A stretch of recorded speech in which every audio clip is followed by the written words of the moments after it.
Mariners TV is brought to you by Emerald Queen Casino. It's time to celebrate. Cool to the game. Come to Emerald Queen Casino May 23rd. Tickets at emeraldqueen.com. By the Washington Traffic Safety Commission. Before you drive, put your phone out of reach and stay focused on the road. And by PEMCO, the insurance you get. Learn more at PEMCO.com. A windy day outside, 75 degrees with the roof closed. Blue skies overhead. Mariners and the Texas Rangers getting set to wrap up this 3-game series inside Globe Life Field in Arlington, Texas. Here's what the lineup looks like today against the lefty Mackenzie Gore. Rob Refsnyder is in the leadoff spot. He's in right field. Of course, Victor Robles just landed on the injured list. That means that Randy Arozarena is up to the cleanup spot with Donovan batting fifth. Garver catches, and welcome to the Mariners, Connor Joe making his Mariners debut today and playing first base. Josh Naylor getting a day off with a tough lefty up on the mound today in Gore. Gore, a new face here in Arlington with the Rangers, making his third start as a Ranger, and it's been pretty good so far for the left-hander. Yeah, he has 16 strikeouts, as I mentioned just a little bit ago, one more than Wu. He's thrown 6 different pitches this year. All 6 pitches, Aaron, have seen a 20% whiff rate or higher. The curve leads the way. It has been absolutely ridiculous how effective that pitch has been. 40% whiff rate on that pitch. But you can see he's got a mid-90s fastball, curveball, slider, changeup, and a cutter. Yeah, got to be ready for a little bit of everything from Mackenzie Gore. Behind him defensively, the outfield is what it has been for the series. Langford, Carter, and Nimmo left to right.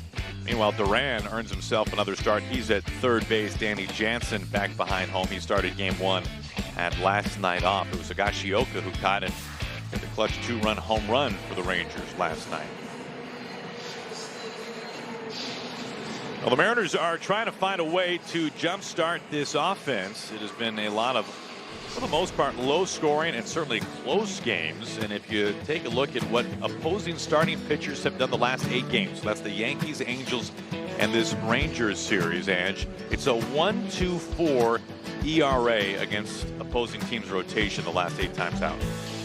And you don't want to have to try to score against the filthy bullpens, especially Texas, which is right there at the top of the league. The Mariners need to find a way to get some offense going early.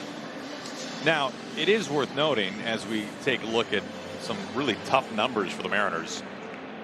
The Yankees pitching staff might end the year as certainly a top 5 pitching staff, especially the rotation, and the Rangers led the majors last year in ERA.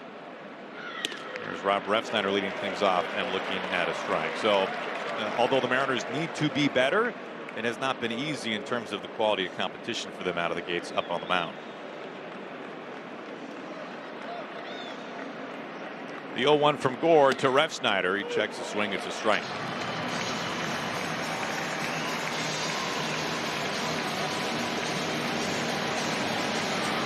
Four straight 1-run losses for the Mariners. Every game on this road trip has been close.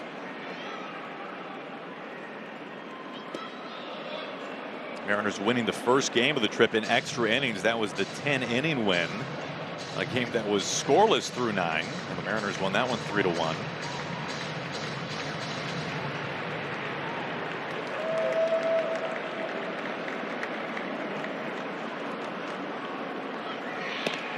Well outside.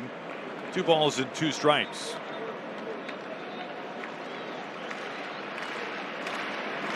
This has become very much a pitcher's park, and the Rangers have become very much a pitching team. This is throttled down the line. Rob Refsnyder by the foul pole. Foul.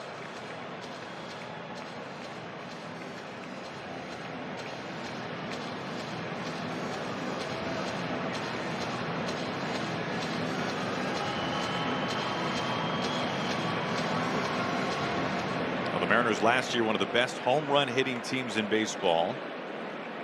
They still hit a decent amount of homers this year. But they simply have not been able to put the bat on the ball enough. A lot of strikeouts, not hitting for an average, and outside of the home runs, just not slugging much at all. No, the hard hit rate is way down, and that's the thing is they're missing, and then when they are making contact, they're not making loud contact. Off the plate, Refsnyder draws ball 4. And the leadoff man reaches. It's a good early sign. I mean, that's what Rob Refsnyder is here to do, is to find a way to get on against left-handed pitching in front of this guy.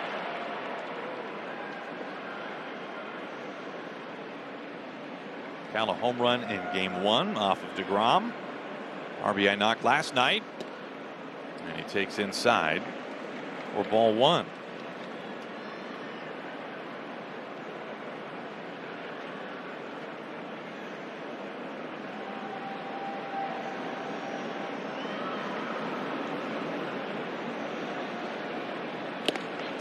Gore in the American League for the first time in his career. Came up with the Padres, first-round pick, 3rd overall. Traded to the Nationals in the Juan Soto deal, and then acquired this offseason by the Rangers via trade. It was a 5-for-1 trade. The Rangers giving up 5 prospects, including their first-round draft pick last year.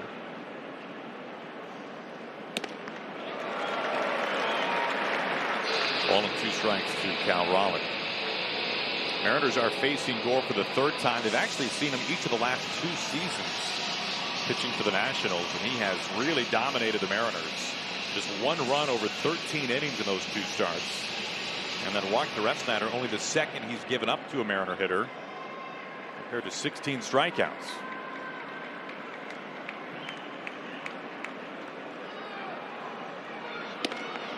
Make it 17. Cal frozen at 97.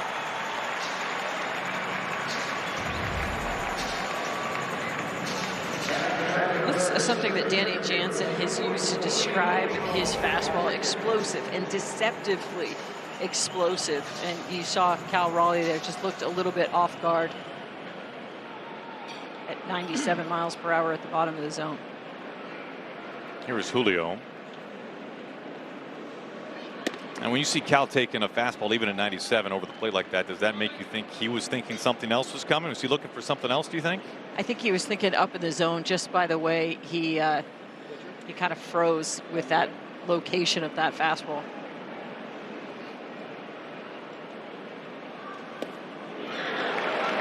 And you've always got to have that curveball in the back of your mind. And I mean, it's so slow, 80 miles per hour. And you're thinking, you know, I've got to have enough length in my swing for that, but you got to be on time for that fastball that's, you know, pumping in there at 96, 97 miles an hour.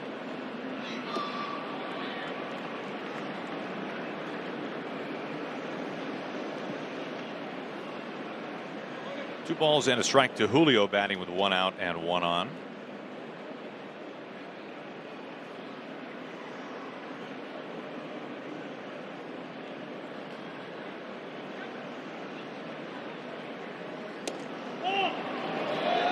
Well, it's the 2 different breaking balls for Gore, and really he segments them to lefties and righties. It's the curveball to righties and the slider to lefties. He's been one of the better swing and miss left-handed pitchers in the game in recent years. It's another walk, so the Mariners put a couple of men on base thanks to ball 4. Refsnyder to second, 2 on, 1 away. All right, speaking of the curveball, which has been such a major pitch for Mackenzie Gore, the most strikeouts versus right-handed hitters on curveballs since 2024. The only guy with more is the pitcher the Mariners are happier out of the division, Framber Valdez, signing that big contract with the Tigers this offseason. Got some big names on that list, though. Snell, Fried. Mariners saw Fried earlier this year. So it's certainly a weapon for him against righties. See what Rosarena will see in this at bat. And right on cue, first pitch curve. There's so much depth and so much movement on that pitch. I mean, that starts 8-9 inches outside. You mentally give up on it, and then all of a sudden it ends up on the outer third. And then you've got that fastball right there tunneling at that exact same plane is where that curveball was the pitch before. And I mean, 16 miles per hour difference when you're talking about 2/100ths of a second to make up your mind is just massive gap to cover. Well, and how much better does that fastball look than 96 after you see 80 miles an hour, right? It's hard to think of a 96 mile an hour fastball playing up, but it might just do that following that curveball.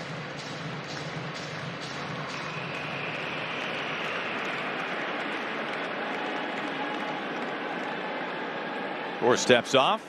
A good road trip for Rosarena. Randy did not reach base last night. First time this year he has not reached base safely.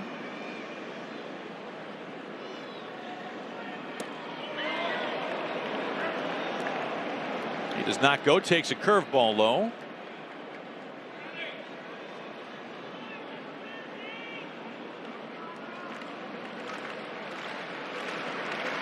Now 20 pitches for Gore and only 1 out. That's a good sign. More balls than strikes. He locks him up with that curve.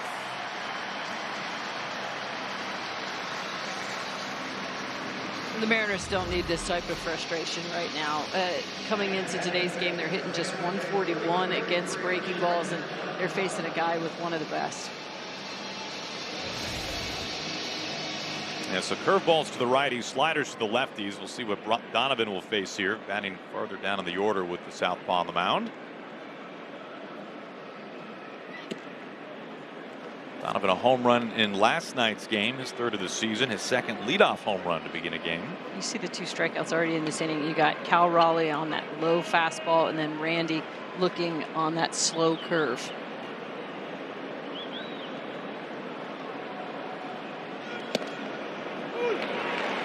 Take you back to last night.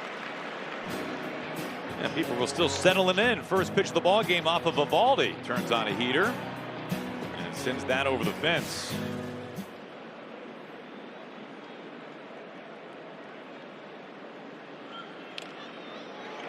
Well, the Mariners gave up a lot to get Brendan Donovan via trade from the Cardinals. He'll be a Mariner through next year before hitting free agency.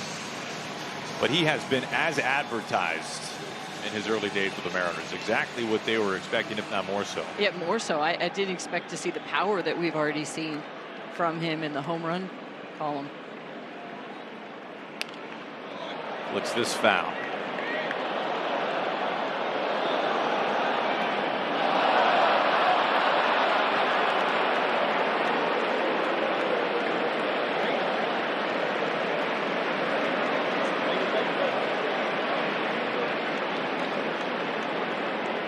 Two on, 2 out. Gore, 97 mile an hour fastball up. Couple of walks, but he strikes out the side.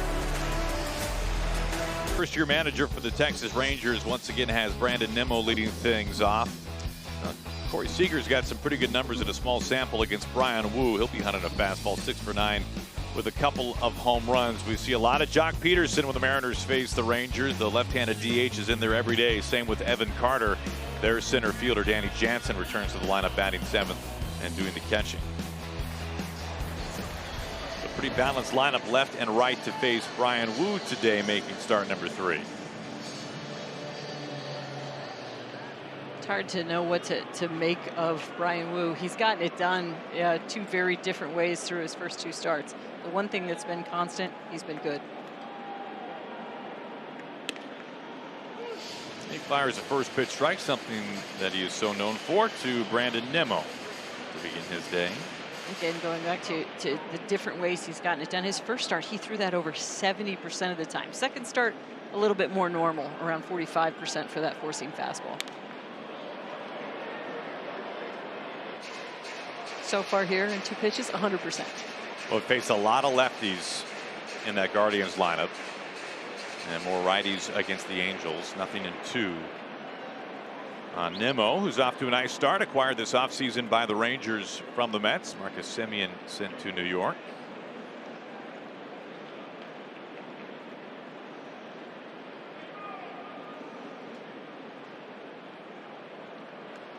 Here comes the 0-2. He saws him off a broken bat and a bleeder over to third base, and it works out for Nimmo. Now, sometimes it's better to be lucky than good. Nimmo's a great player, but he got jammed on that one and works into a base hit. Yeah, I don't think he had anything I thought the bat completely shattered. I mean, he hit that probably 2 inches above his knuckle. By the way, the exit velocity on that dribbler, a whopping 35 miles per hour. You know what you're going to see with Wu, you know, the 2 fastballs, the multi-fastball arsenal. The sweeper, by the way, played a really big role. You were talking about righties versus lefties against that very right-handed Angels lineup. Didn't use it in his first start, saw it a lot versus the Angels, and they were 0 for 7 with 3 Ks against it. This is slicing down the line and foul off the bat of Wyatt Langford as the count evens.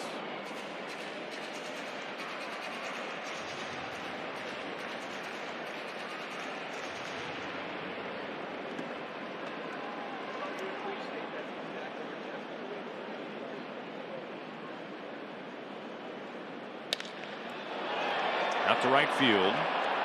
Refsnyder towards the corner with room. And Nimmo has to stay put.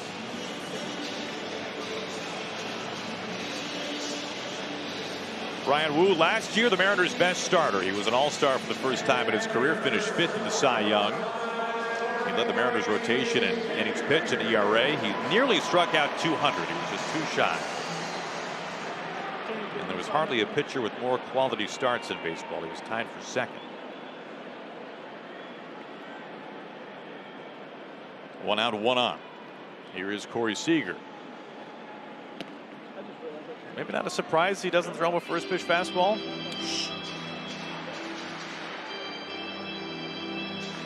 Seager always so aggressive on the first pitch.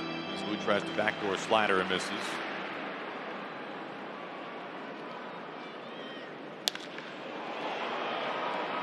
Not deep, right center. Julio makes the catch. And a dangerous bat retired. And especially a dangerous bat against Bryan Woo. Not many people can boast the numbers that Corey Seager has against Bryan. And with damage, a couple home runs as well. I think he just threw him off his game throwing that first pitch ball. He didn't even know what to do with himself. Seager hit the only home run off of Wu last year for the Rangers. Here's Berger. 2 outs and a man aboard. That's Nimmo.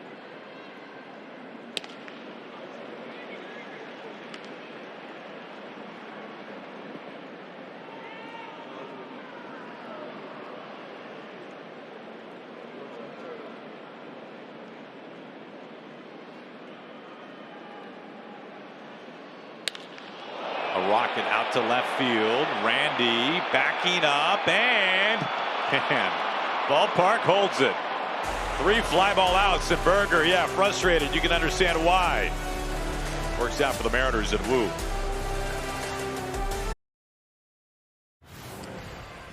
Welcome back to Arlington. Brad Adam with you. From those that gave you the boomstick, the new gut buster here at Globe Life Field, the 9th inning rally sombrero, and it's really heavy. I've got to do it just on one hand. You can see it here. It's a 9-layer dip, all in a tortilla shell. It's made to share, of course. Section 132 here, $39.99. This is kind of the latest. And what I'm hoping to get to, Aaron and Ange, the chips in the middle of the sombrero, when you get those out of there, you can actually wear this as a hat. Your head goes right where the chips are. Is that why you're not wearing it? Well, I'm just starting. I'm offering it to the guys here in the dugout. Put it on. Chips are going to come off, on. and then this is going to go on. So this is the latest here in Texas, guys. Your left arm is quivering, Brad. It is a little bit, yeah. I need to put this down, I'm afraid guys. to tell him this, but they have had some accidents with the sombrero hat. Yeah, it's just. It's paper. It's paper on the sides. So you've got sort of I feel like a timeline with it. They don't tell you that it's wearable, but it is. They don't like to advertise it as wearable, but you certainly can. And why not, right? See, I thought the chips would be outside and like the queso or something, or the cheese would be in the center. No. Hit hard, smothered. Duran at third base. He just took a hit away from Garver. All right, Brad, we'll keep us posted. Sounds like you've got big plans for the next few innings. I know. I work with 2 men that have just the most amazing hair you've ever seen. Both Brad and Aaron. So, I mean, I'm just excited to see the sombrero go on top of his dome. Great play. I mean, can we be honest? One of us has amazing hair. Would you ever? I mean, I know you get mad at the headphones every day for putting the little crease it does in your hair. Just because I throw things doesn't mean I'm mad. Crawford flies out. 2 outs.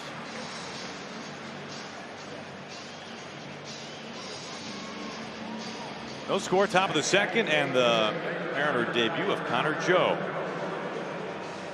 Parts of the last 6 years in the majors, multiple seasons with Colorado and with Pittsburgh.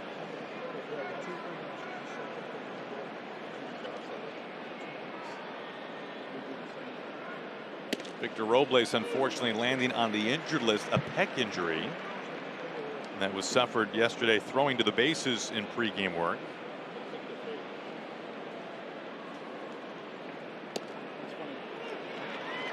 Oh, 2 on Joe.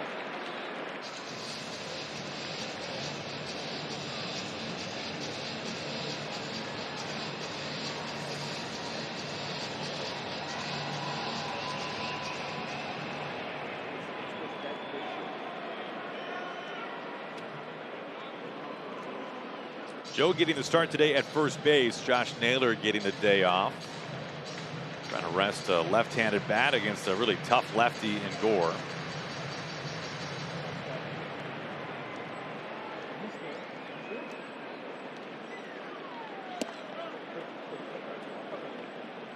Joe gets it even, 2-2.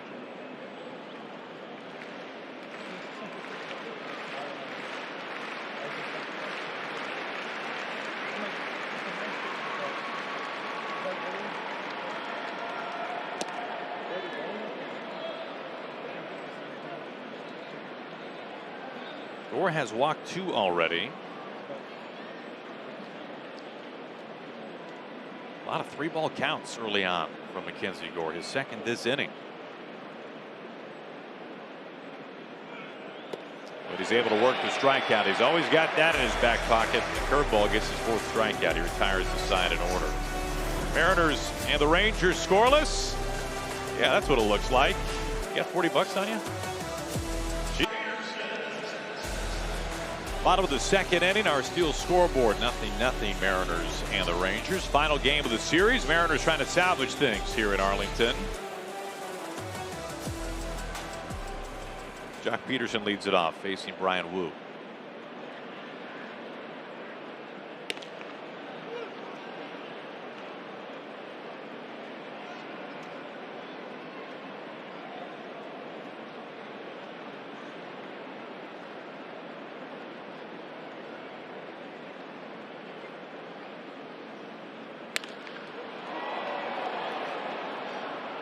Out to Randy. 4 fly ball outs early on from Brian Wu. Ichiro replica statue night is coming up on Friday. The first 40,000 fans scoring their own replica. Plus, grab your seats through the Area 51 ticket special and take home an Ichiro turtleneck. Only available to fans who purchase online at mariners.com/area51. Here is Carter.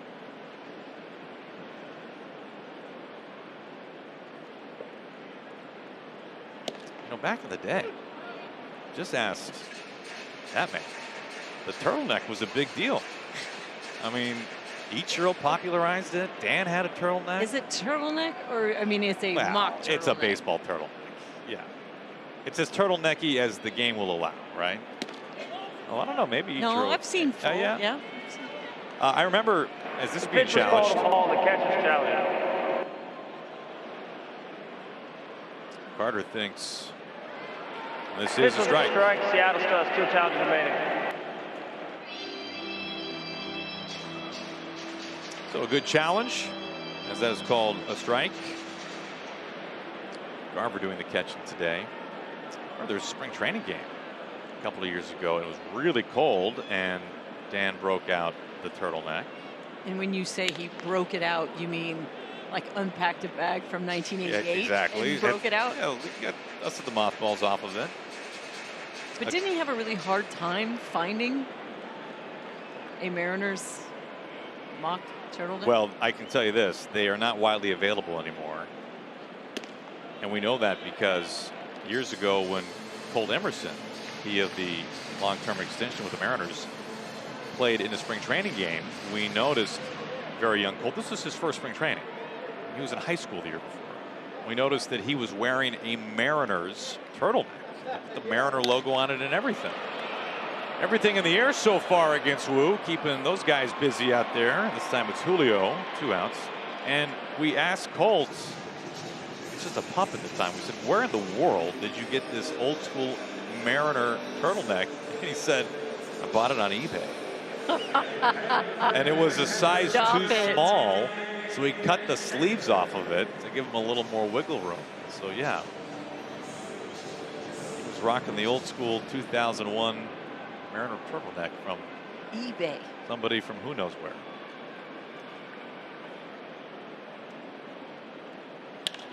Jansen popped up. Cal and Joe over. Connor Joe takes over. A very quick and tidy bottom of the second for Bryan Woo.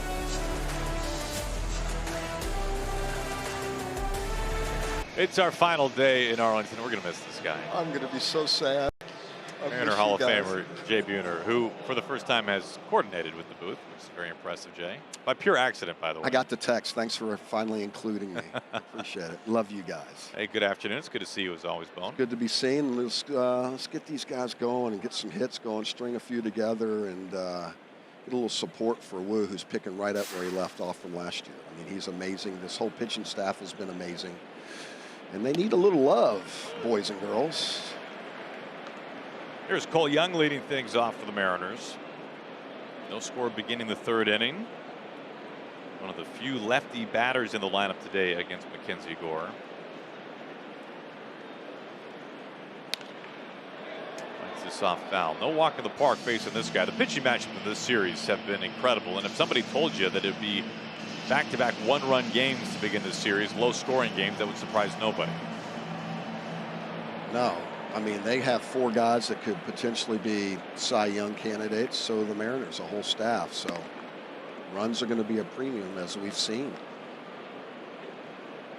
And shocking, the roof closed, and I think that helped Woo in that first inning a little bit as that fly ball backed Randy up to the wall. I think plays totally different when the roof is open, which I'm shocked it's not with a beautiful day outside. But thank you. Supposed to be open for like the 4th straight day, which they don't have. I think you have to go back years to find. I'm scratching my head why it's not open today. And it's going to be beautiful. 80 for a high. It's beautiful. This ballpark opened up in 2020. Of course, the COVID season, the World Series was played here that year. Rangers didn't have fans in their new ballpark until the following season. And I'll say, when it's shut, it is a little bit darker in here. This is the first time I've seen it shut, because the first 2 were... A ground ball out towards first base, which has been a theme of this series. Berger has been busy.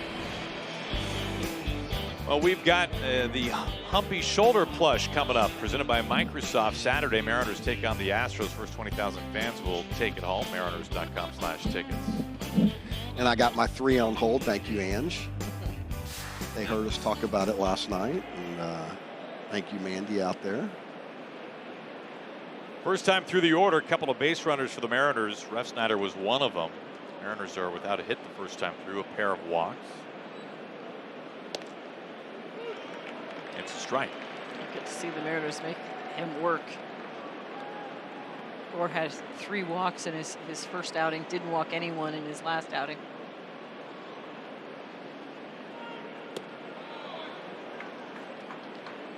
Well, he smoked one his first AB and just inches from hitting that foul pole. See if he can stay inside it a little bit more and put it in the seats.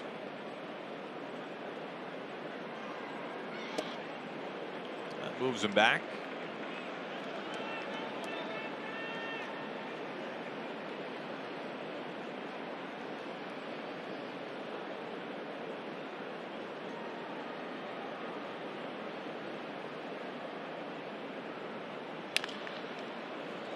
Gore was an all-star last year for the first time in his career. On the back of a really dynamite first half. 19 starts before the All-Star break last year for Gore with the Nationals and an ERA at just barely over 3. Second half, it was a struggle. An ERA of 6.75 after the All-Star break. You think his name being mentioned in all sorts of trades and everything kind of got to him a little bit? Well, possibly. Was he wearing down for whatever reason? Exactly. But boy, what a pickup for the Rangers, because there's a lot of teams that wanted this guy. Career high in strikeouts, quality starts. Pretty impressive.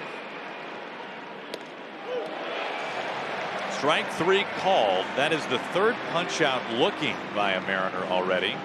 That was on the edge. You know, if you're looking to hit everything, your chances are low of hitting anything. And right now it seems like Mariners are just a little bit in between with that filthy curveball and that fastball.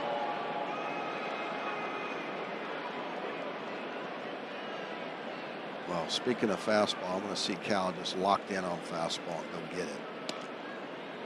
That's all right. Big deal. Got 2 more. Get back on that fastball and let it go.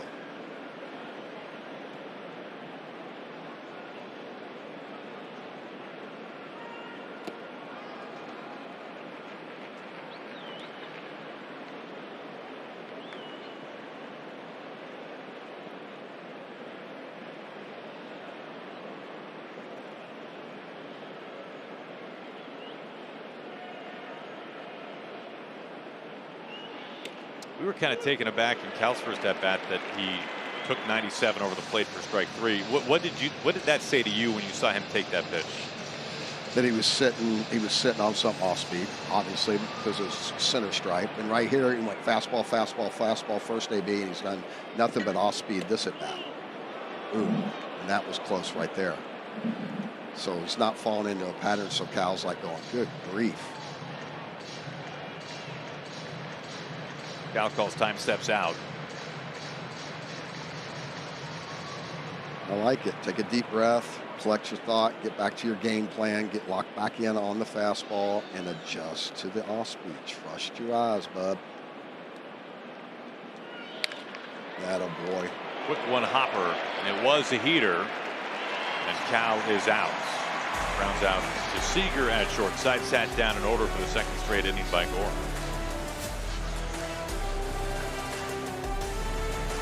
The insurance you get brought to you by Pimco Insurance. Hey, all the congrats in the world to Mariner reliever Alex Hoppe with AAA Tacoma pitching against the Astros AAA club in Sugar Land. He accomplished the single greatest feat in all of sport. He threw an immaculate inning to end the game. You know, there was one that was ruled a ball, and thank goodness. Thank goodness. The new ABS system allows history to be conquered last night. Alex Hoppe. This is the mountaintop, my friend. Here is Josh Smith. Another fly ball. Refsnyder, a long run for it. Refsnyder goes up and he gets it. Rob Refsnyder robs a home run. Wow, straight Joe Adele right there. Unbelievable. Look at Woo's face. That is a great play. Run that far. Doesn't play a lot of outfield. I think he said, "Oh my goodness." Yes, he did. If I read his lips correctly. I didn't know goodness started with an S. If I'm doing my best John Boy impersonation. Oh my goodness.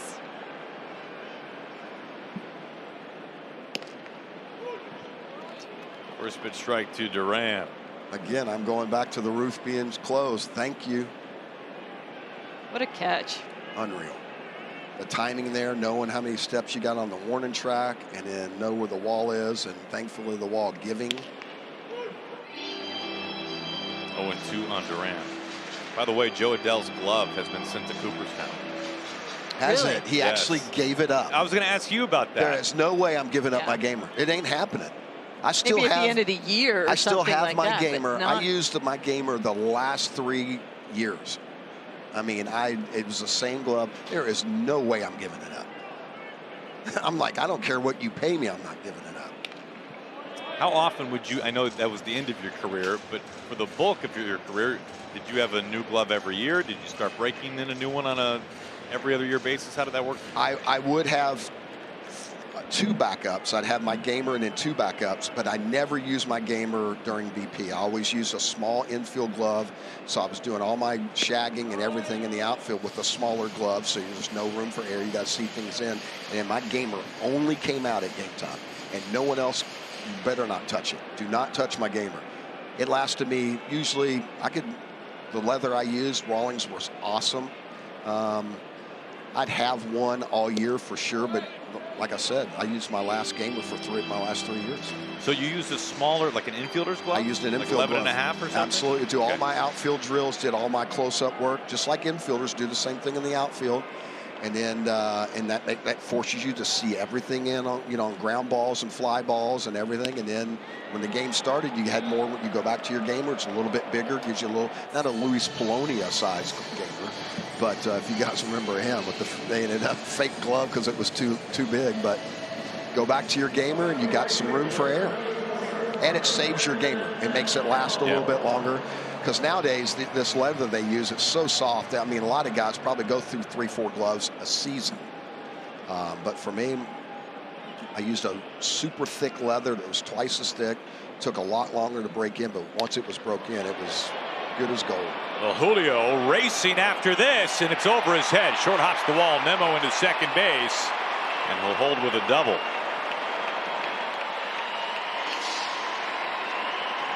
First runner into scoring position early on today for the Rangers. Ball was smoked. Nice try by Julio. Gets a good jump. Ball's on the line. Yeah, he's got great routes. And it's 410 out there where that ball was hit. So that ball bounced into the bottom of the wall.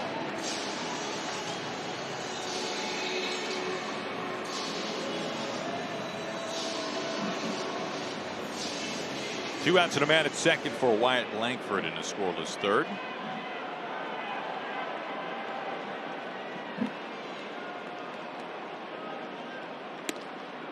Swing and a miss on a good four-seamer at 96.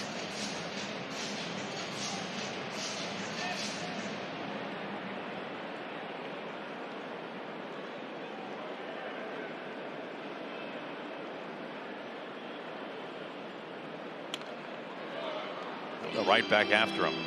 Oh boy, elevated four-seam works for him. I like it. Move their feet a little bit too.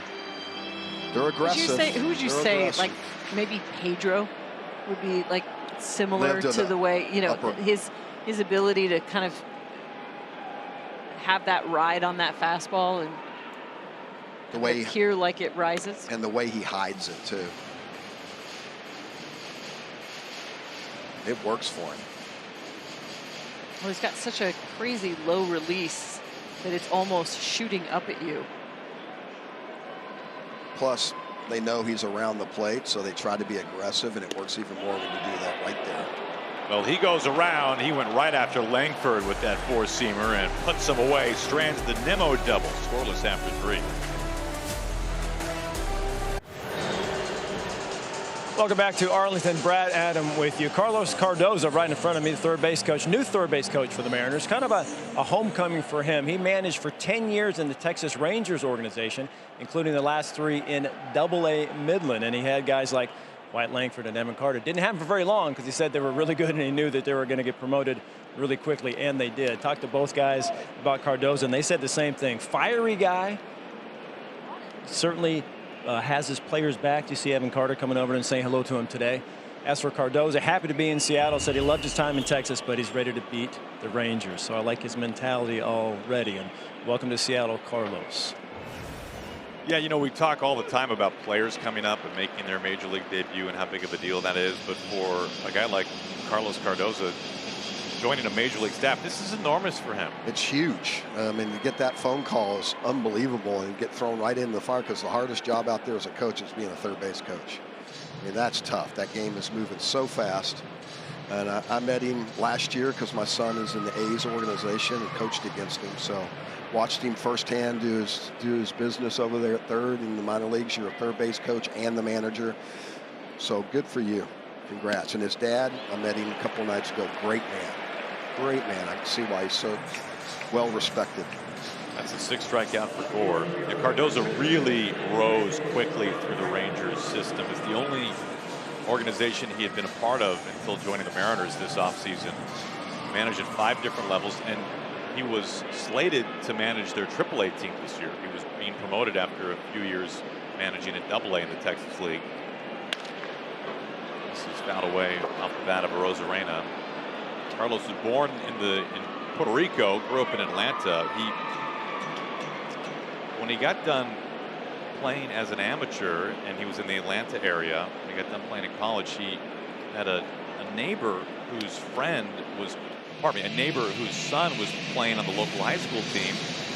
And Carlos was asked to come and just kind of be a volunteer assistant. So he went over and really didn't think he'd be getting into coaching. And then the high school coach left after the season.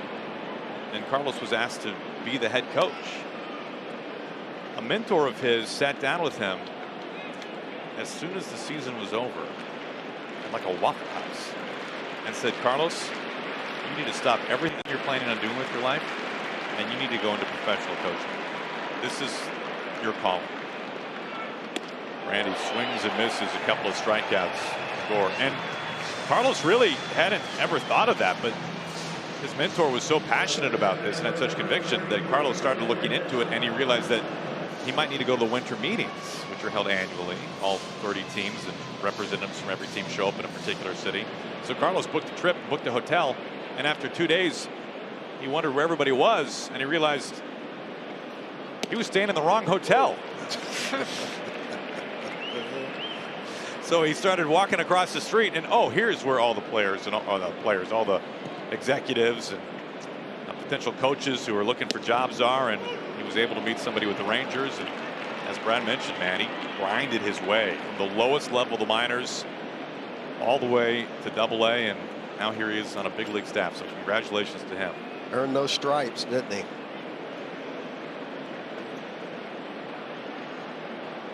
Donovan at the plate with 2 outs.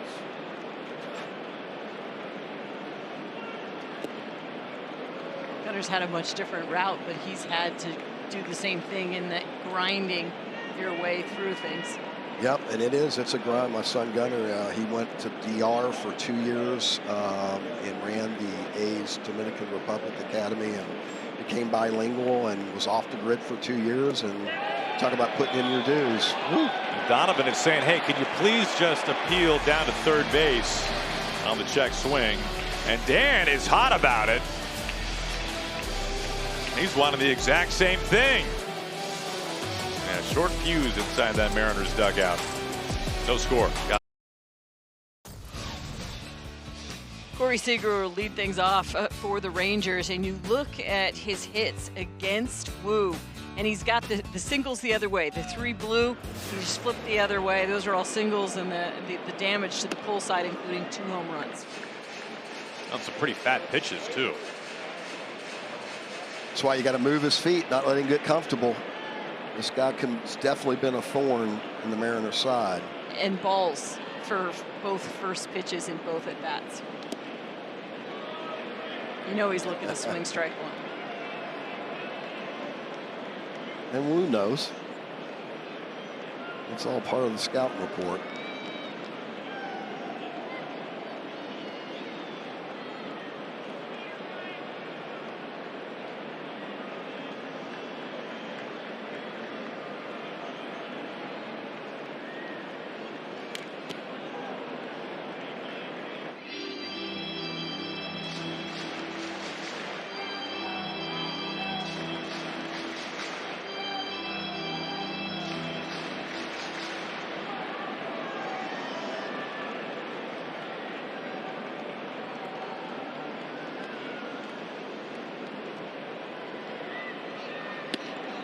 Rangers are hoping for a more healthy Corey Seager this year. Last year he barely played in 100 games. He was on the IL twice because of a hamstring injury and then an appendectomy at the end of the season. Fun. Cut his year off short.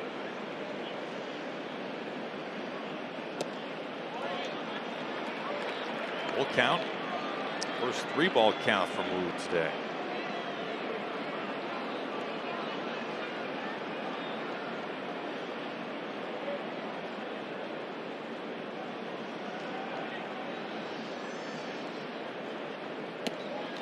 well off the plate for ball 4. And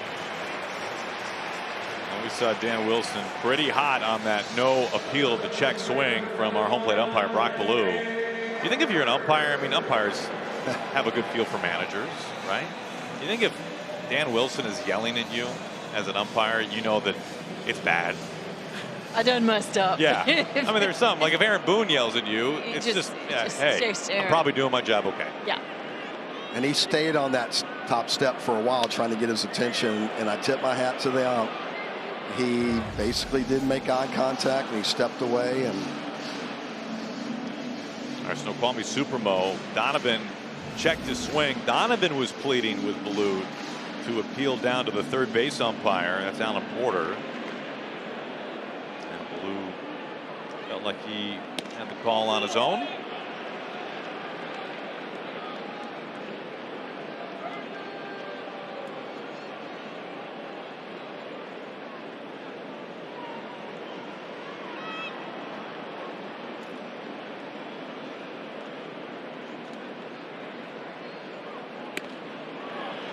Of course, the last time Dan got ejected, it was an all-time made-for-TV moment when Lou Piniella was in the house in Tampa, and Lou got to see his disciple thrown out of the game, and he gave him the yell, with get off my lawn. Both hands, both hands just. how about if they'd have kicked Lou out too, the same game? That would have been classic. It was early too. Lou's there to see Dan manage, and first couple innings of the game, Dan gets ejected. He didn't even say anything. He didn't even do anything bad. He just was weak. Well, when it happens, get your money's worth. Lou always did. Absolutely. The fans loved it. Ground ball. This takes Crawford to the bag, steps on it himself, slings to first base, and Berger is retired. The leadoff walk to Seager is erased.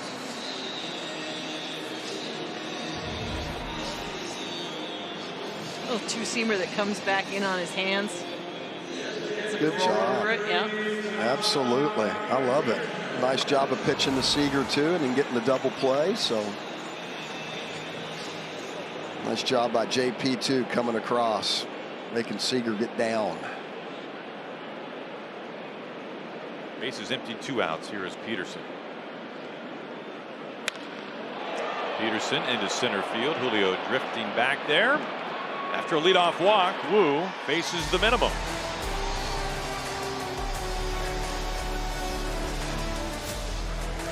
Mariners.com/tickets. 70s jersey net. Cal Raleigh wasn't even. It was born 20 years later.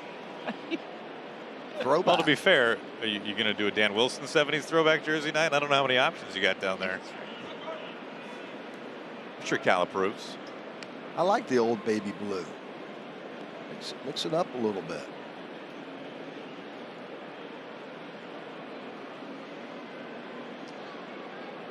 Brock Ballou looks like he's okay after that foul ball.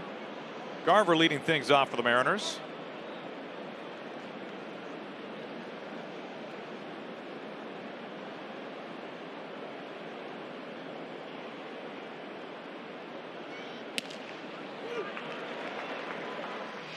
Two on Garver, the former Ranger, won a World Series with Texas not long ago.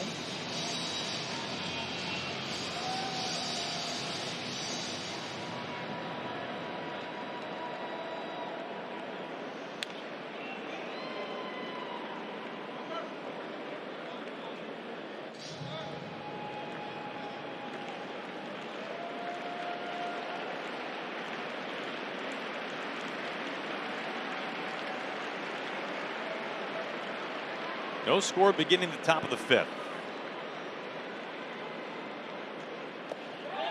Does he go? They appeal down to first base. Does not go around. Dan's saying, hey, how about that on the other side? Yeah. Why'd you check with him?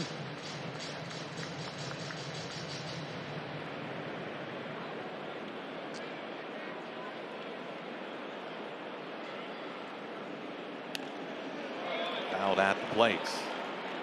Gore sat down 11 in a row. He walked 2 batters, including the first batter of the ball game in the first inning.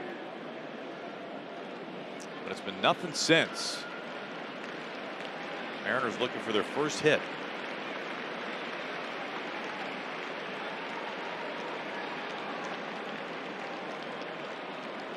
The 1-2.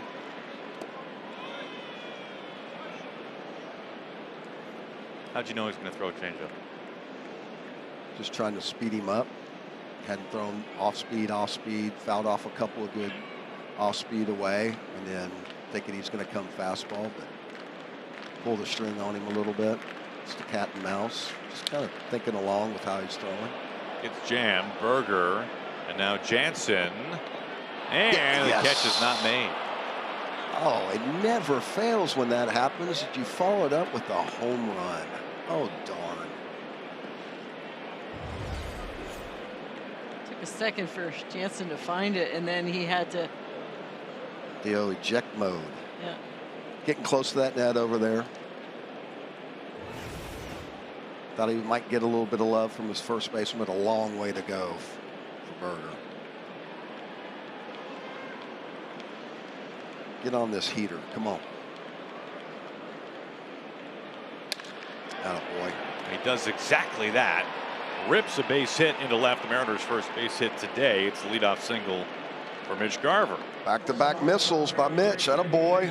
Squared his first one up. Didn't get any love, but that is a great piece of hit. And live for another swing. Thank you, Mr. Jansen, and make them pay for it. Well, we wanted to have a little bit of fun today. As you've noticed, Mackenzie Gore wears number 1, which you don't see many pitchers ever wear number 1. So we thought, who are the all-time WAR leaders for those wearing number 1? And it's not a surprise. The Wizard, Ozzie Smith, leads the charge. Just better than Lou Whitaker. Had a phenomenal career, almost 20 years with the Tigers. With some good names on that list, including Pee Wee Reese, Kenny Lofton. Lou Whitaker, love watching him play. Every time I hear that name, Kenny Lofton, I always think of Unit. The old buzzsaw.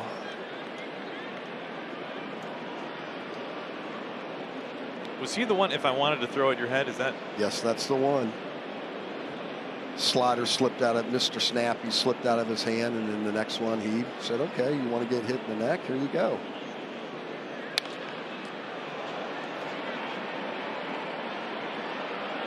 Crawford fouls it off. 2 balls and a strike. I wonder what the the advanced metrics on Randy Johnson would be nowadays. The extension that he's got.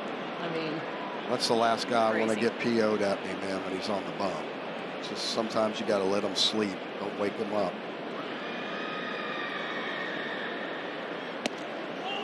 Oof, that's a pain. We told you earlier this is Gore's 3rd start ever. Pitcher's called a ball. The catcher's challenge.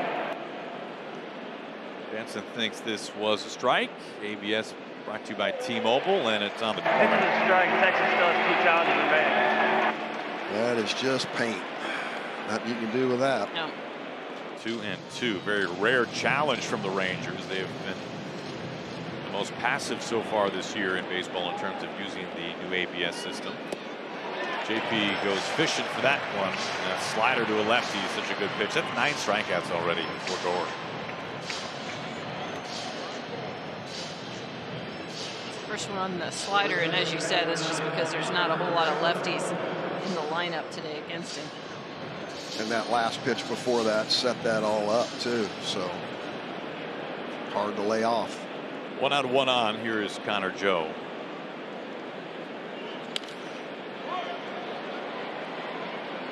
Today, the 3rd start for Gore, lifetime against the Mariners. He started once each of now the last 3 years. The only man for the Mariners to drive in a run against Mackenzie Gore for the Mariners was, believe it or not, left-on-left home run, J.P. Crawford a couple of years ago. That was in D.C. Joe hits this hard, but right to Seager. Smith on to first, and a double play ball. Now Gore has settled in pretty quickly. He's faced the minimum now.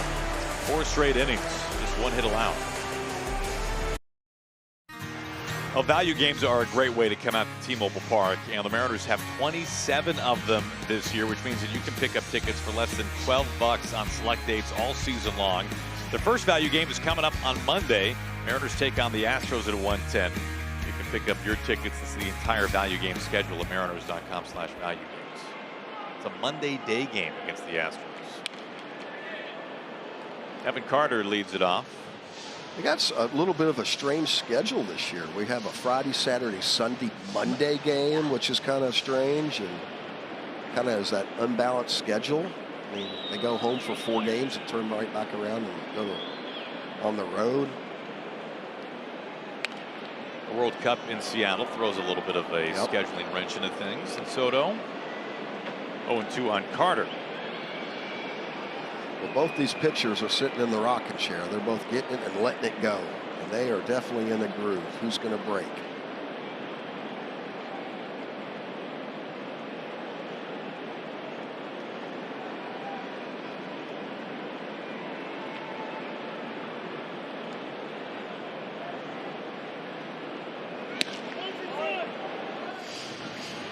Nice pitch. I like it. Keep them honest in there. Move them around a little bit again, like I mentioned earlier. Don't let them get too comfortable.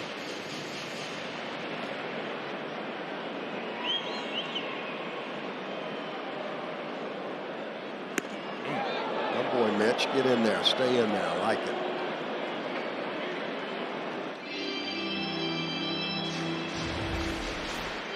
Backing it up. 2 of them up in there just so they'll keep you honest. The 2-2. And that pitch right there, you see that late movement. That thing is really moving. Some late life on that thing. Nothing but fastballs so far to Carter, who looks at a 3-2 count.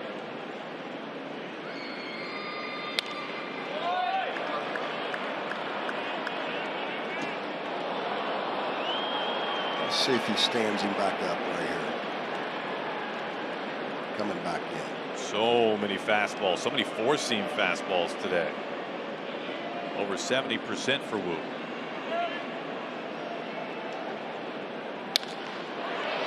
Another heater, straightaway center field. Julio there. Well, we know this. Wu throws a lot of fastballs, but maybe especially against the Rangers. If you look at his 3 starts last year where he dominated Texas, he threw it, let's call it 50% of the time.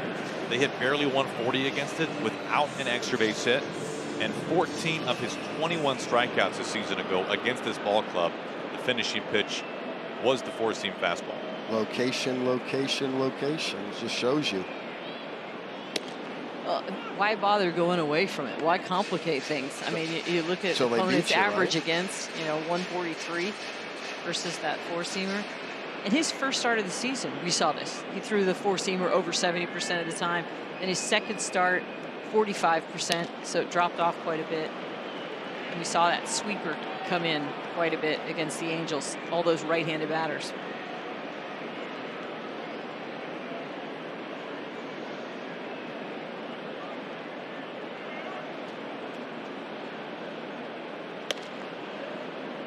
Wu last year against this Texas team allowed 1 earned run over his 3 starts, spanning just over 19 innings. Special kid, special arm. Love to see them lock this kid up. My goodness, he's a good one. Donovan is drifting towards the boundary, now to play.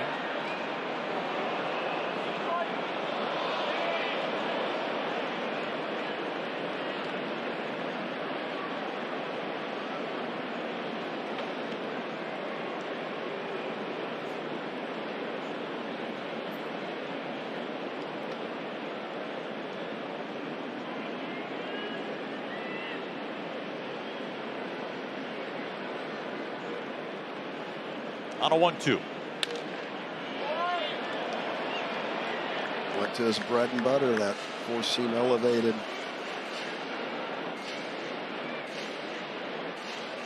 Dropped a jelly leg on him right here. Watch him spin himself into the ground.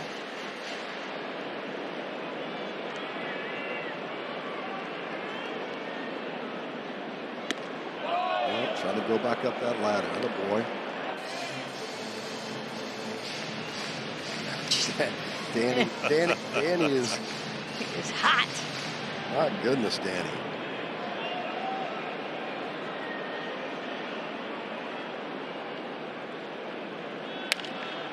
Donovan gives some ground. Long throw coming, falling backwards, gets nothing on the throw. And Jansen is aboard with an infield base hit. Nice piece of pitching by Woo right here. Get in there, got his kitchen, got him another bat. And Dono just can't get his feet up underneath him. Oh, looks like a little sniper got him right there, cut of the grass, as he's trying to plant that back foot.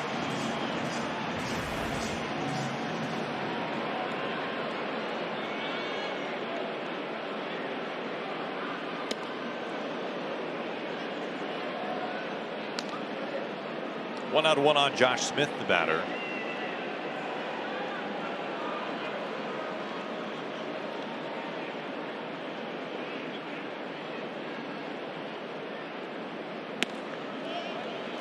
I love it, Josh's reaction right there. He's like, you've been throwing nothing but fastballs. You're going to start me off with a sweeper.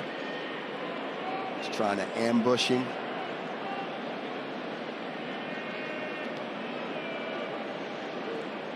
That's how good the four-seam fastball is. Even if you know it's coming, it's hard to square it up.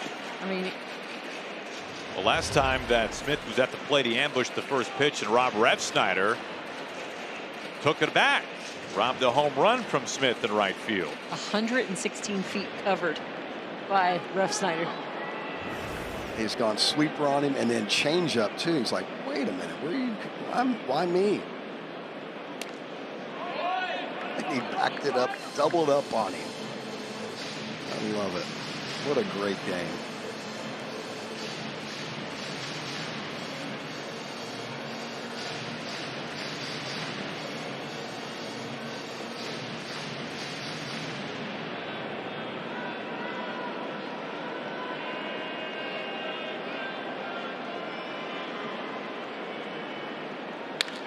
Hit hard into center field.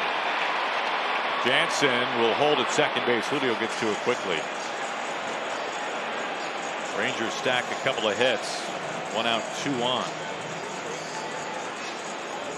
A couple of long at bats. 7 pitches to Jansen, and then Josh Smith puts the 5th pitch he sees in play, and that four-seam fastball finally found. He was looking for it. You could tell he was looking elevated. I like the way he plays the game. He's a pretty darn good utility guy. Can do a lot of special things for you.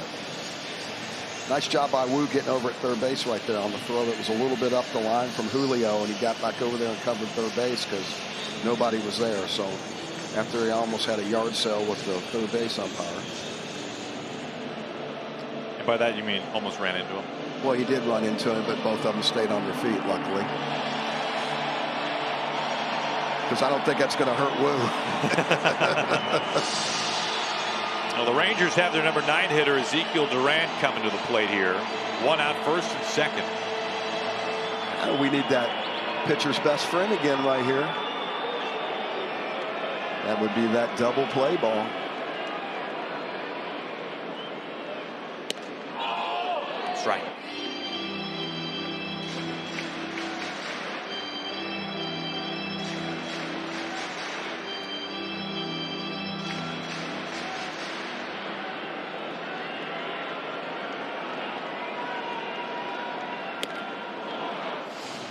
Upstairs with a fastball, 0-2.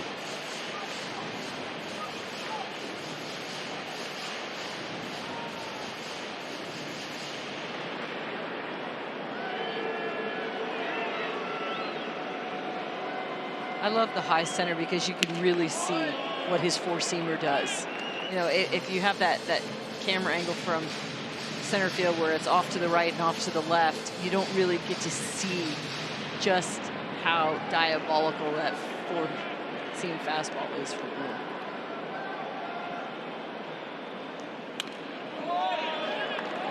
I also like the cat and mouse that Mitch is doing back behind the plate, rising up. Sometimes the hitter can kind of see you rising up, and you think, oh, he's going to go to the high, and then all of a sudden, it's a little cat.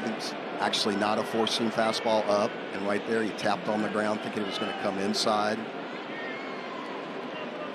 No, you're so right, Jay, because you can feel him as a hitter sometimes, right? So oftentimes, you know, the base coaches are trying to pick up a grip for the pitcher, but sometimes the easiest thing to do is to pick up, you know, the patterns that a catcher will get into. You know, he'll get into the same stance on the same pitch every single time.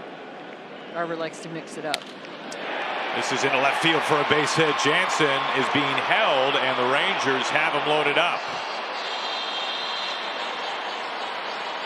Got in on his hands with a fastball, but Duran able to fight it off, and now the table is set. Bases loaded for the top of the order. Another long at-bat here. Wu's made such quick work of everybody. His pitch count is so low, 66 pitches at this point, but 7 pitch, 5 pitch, 5 pitch at bat. And I got to tip my hat right there. I mean, that is by Duran. That is a great piece of hitting. That ball had some life running in on his hands, and he was able to pull his hands through.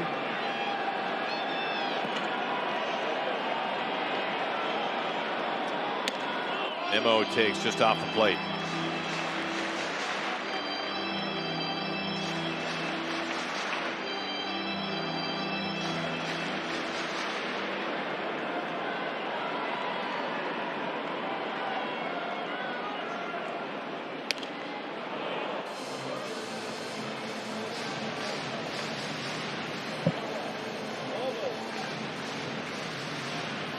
That pitch right there shows you the life that's on that ball right there. He's got a hitter's count, and that's the kind of swing he takes right there with the bases loaded.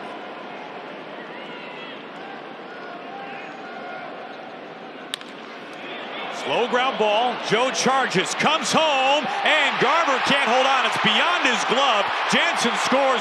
Smith crosses home. 2 runs are in for the Rangers, and they take the lead on a dribbler to first base.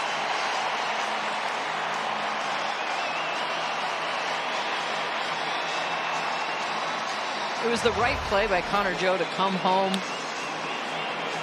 but thrown on the run, and Garver's trying to stretch, and it's just beyond his reach. Garver trying to be a first baseman right there on that play.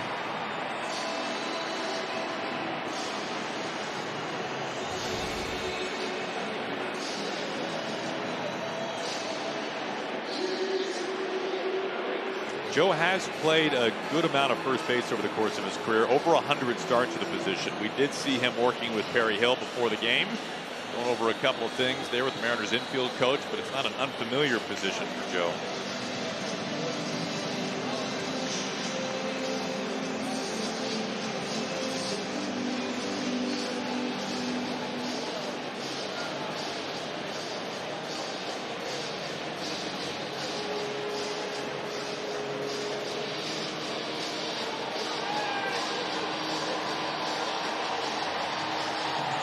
Infield is in now. It's second and third for the Rangers.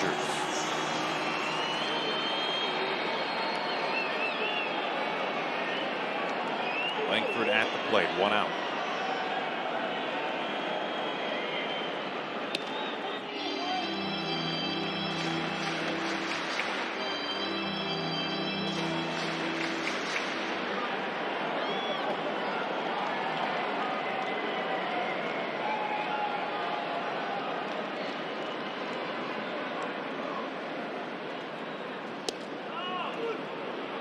Evans.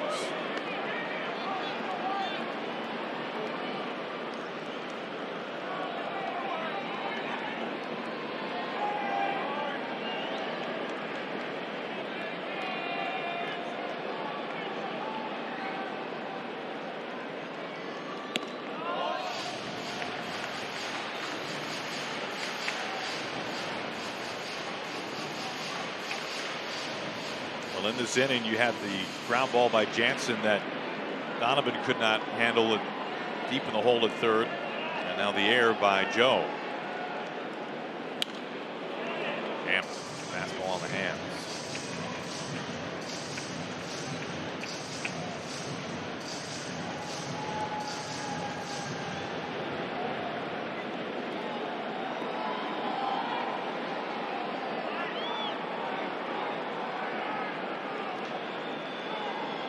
One out, second and third.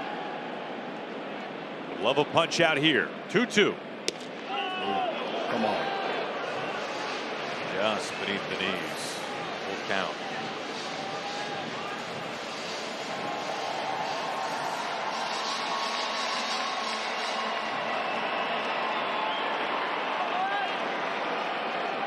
Infield still in. The 3-2. Loaded. A rare walk from Woo.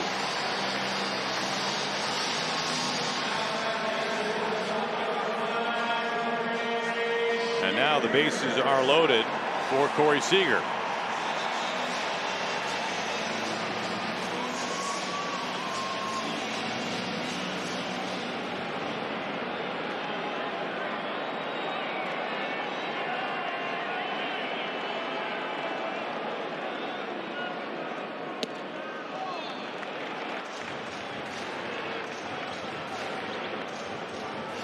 Seager 0 for 1 with a walk. Thin ice here for the Mariners. One out, bags packed. Rangers' best hitter at the plate.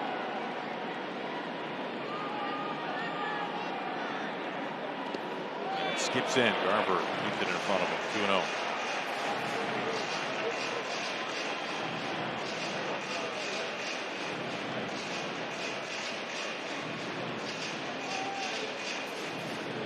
A lengthy inning for Woo. 35 pitches now.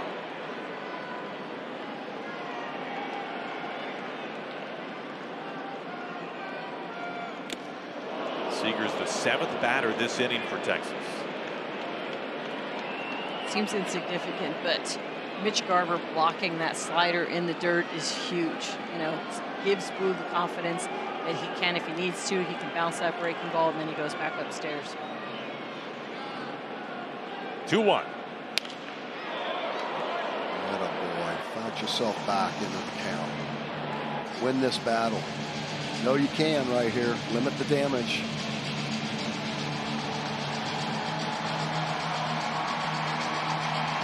We all need Jay Buhner as our life coach. Well, I mean, there's a lot on these pitchers' shoulders right now.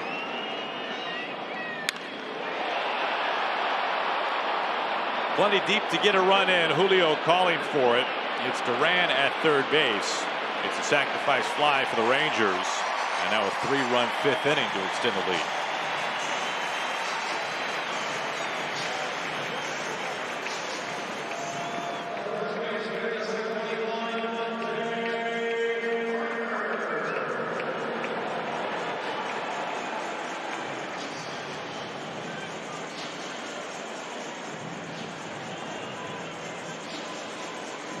Langford at first.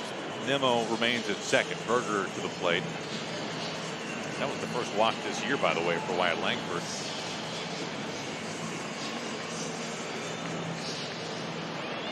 Two outs and 2 on.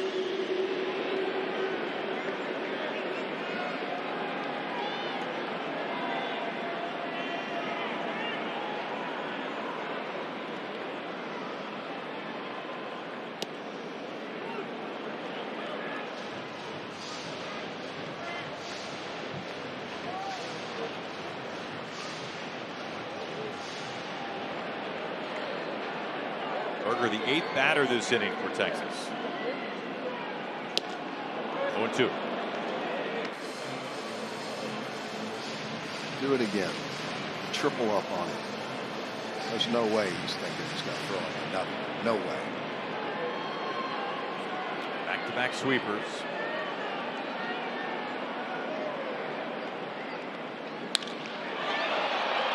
It was a fastball, and it's out to right center field. Refsnyder puts it away. An 8-batter, 3-run 5th for the Rangers, and they have taken the lead after 5.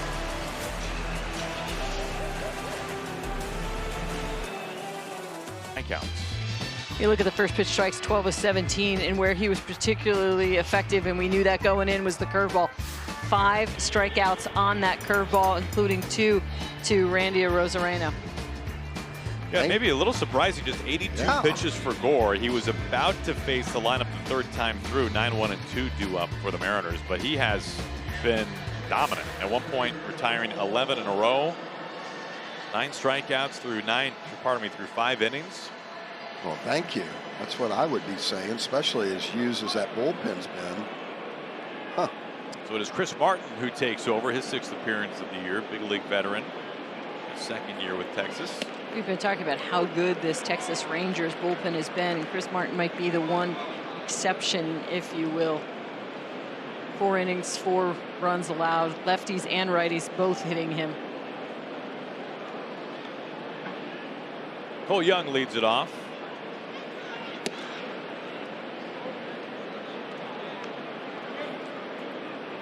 And Martin had back-to-back appearances allowing 2 runs.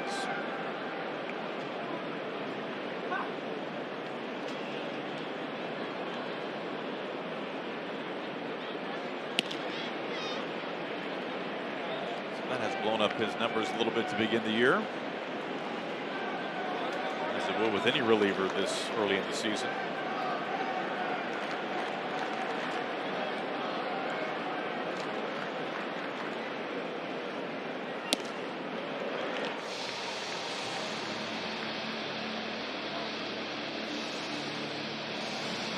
Top of the order due up next.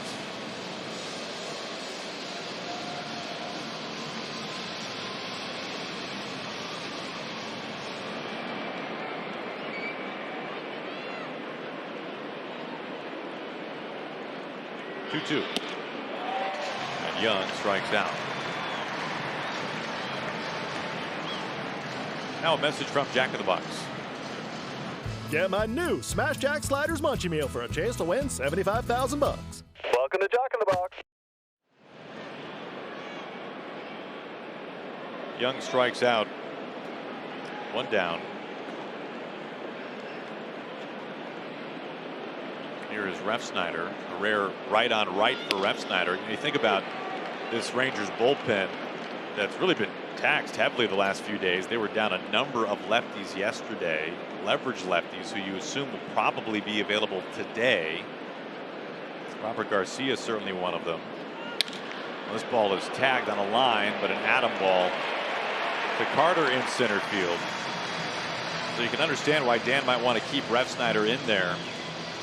He's got Raley on the bench in the event that spot comes up again and a lefty's coming out of the bullpen in a leverage spot for the Rangers.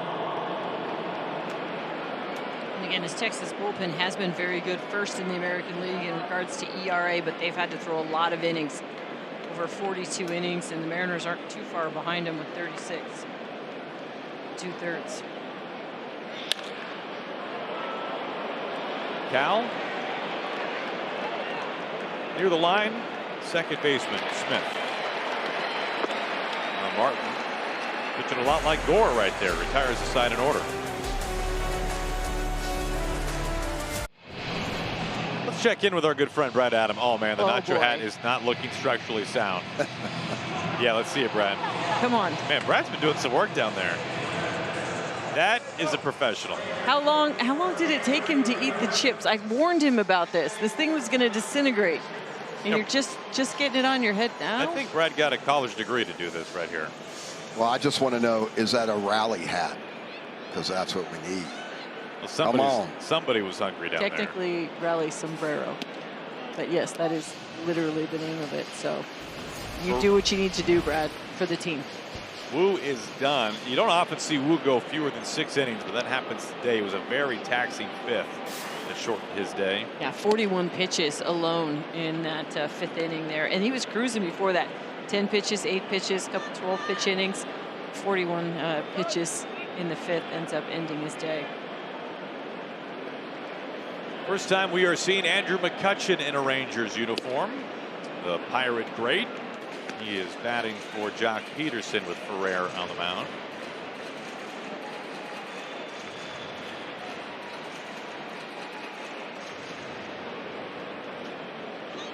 Ferrer coming off a really nice appearance earlier in this series.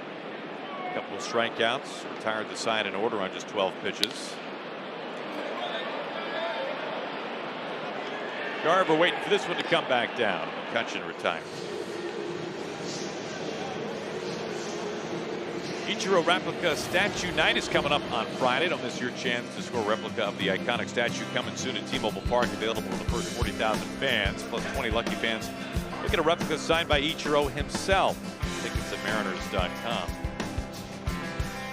Astros are coming to town for that 4-game wraparound series.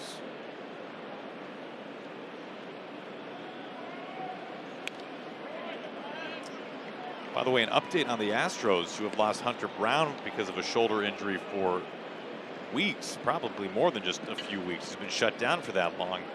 Christian Javier was pitching for them today, and as he was warming up to begin the 2nd inning, he had to be taken off the field by a trainer, and it sounds like a shoulder issue for Javier as well. So this is not a good thing for the Rangers. That's not good. They're limping into town. Hate to hear it. Well, I will say, Hunter, the year he had last year, let's hope it's not more than a couple of weeks. We never want to see that happen. It's a bright future. The Astros announced it was right shoulder tightness for Javier. And Jake Myers had to leave the game with lower back tightness. So they are pretty banged up right now. Rare left on left for Evan Carter. And J.P. Crawford makes the clean catch down by Shoe Tops. 2 down. L16. Did it get a piece of Ferrer? I believe it did. I think it did.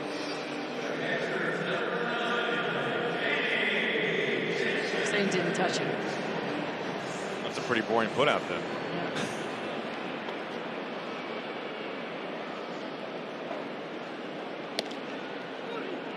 Strike to Danny Jansen.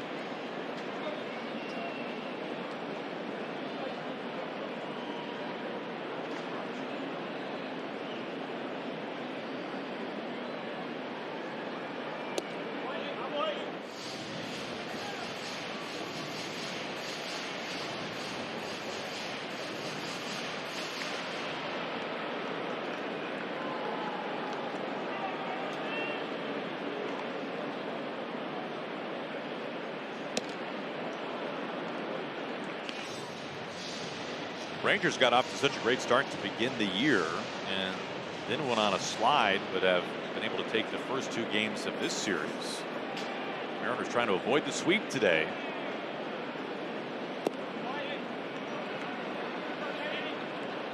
One thing we've seen infield, outfield, just overall defense for the Mariners has been so strong, but you look over these last few games and just a few defensive miscues have been the difference in all of these 1-run games.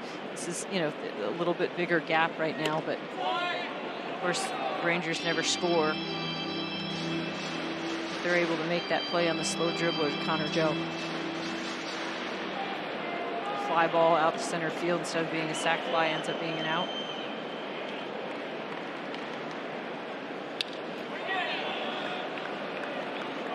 Well, it's twofold, right?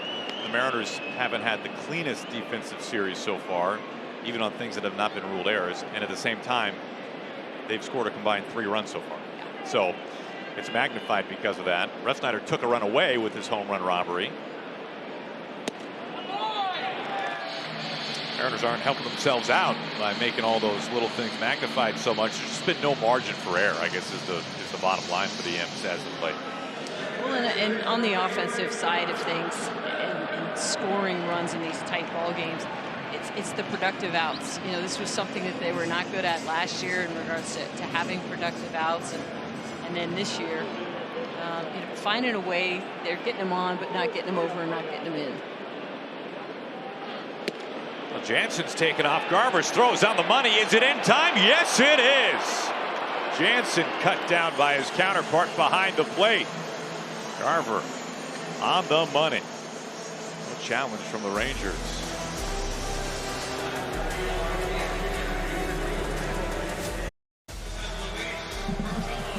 Mariners TV is brought to you by your local Ford dealer, home of the F-150, America's best-selling truck for 49 years.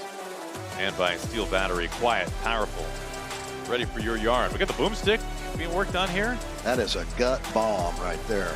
Brad said he'd bring one on the plane for us. Wow. That yells heartburn all day. Here is Julio, and a special hello to Sanja Molna from Pasco. Born and raised in Oklahoma, from these parts thereabout.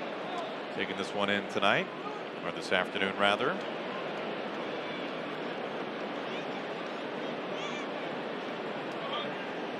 New pitcher on the mound, Luis Curvelo, who's now 25 out of Venezuela. Mariners saw him last year. In fact, he made his major league debut against the Mariners, and he was pretty fired up about it last year. He's a former Mariner farmhand. It really kind of came full circle, facing his former organization in his debut.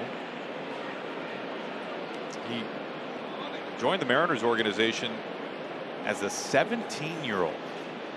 That was his first pro season in Dominican Summer Ball back in 2018.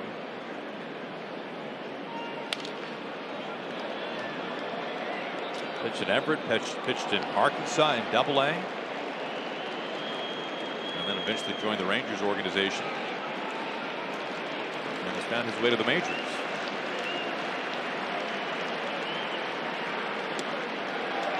And he strikes out Julio to begin things in the 7th.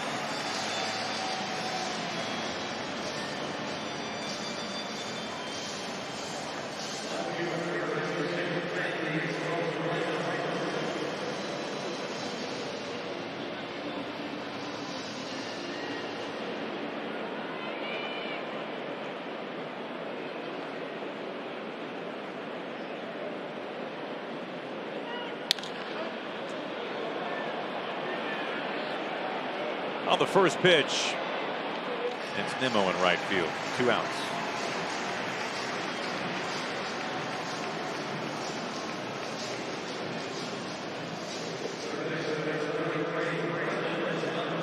There is Donovan.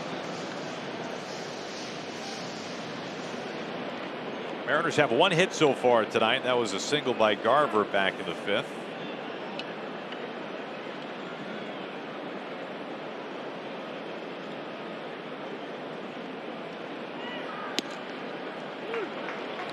Garver's hit the ball hard twice, 107 miles per hour off the bat his first time, didn't get any love. 105 the next time, got a single, the only base hit in this game, and then threw out a runner.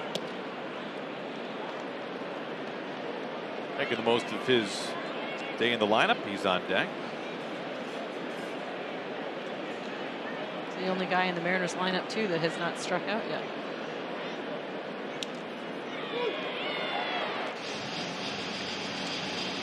Borderline pitch, down and in on the corner.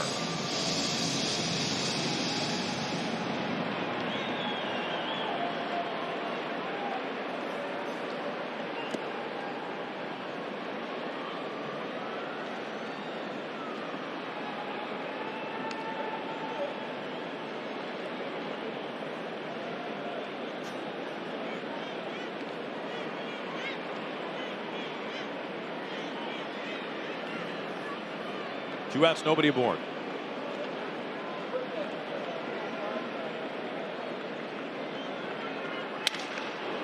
Broken bat, jam job, and Curvelo covers first base.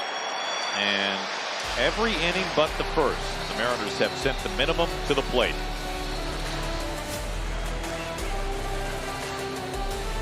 Mariners TV is brought to you by the Washington Lottery. Washington's lottery helps fund the Washington Grant, free money for college training or apprenticeships.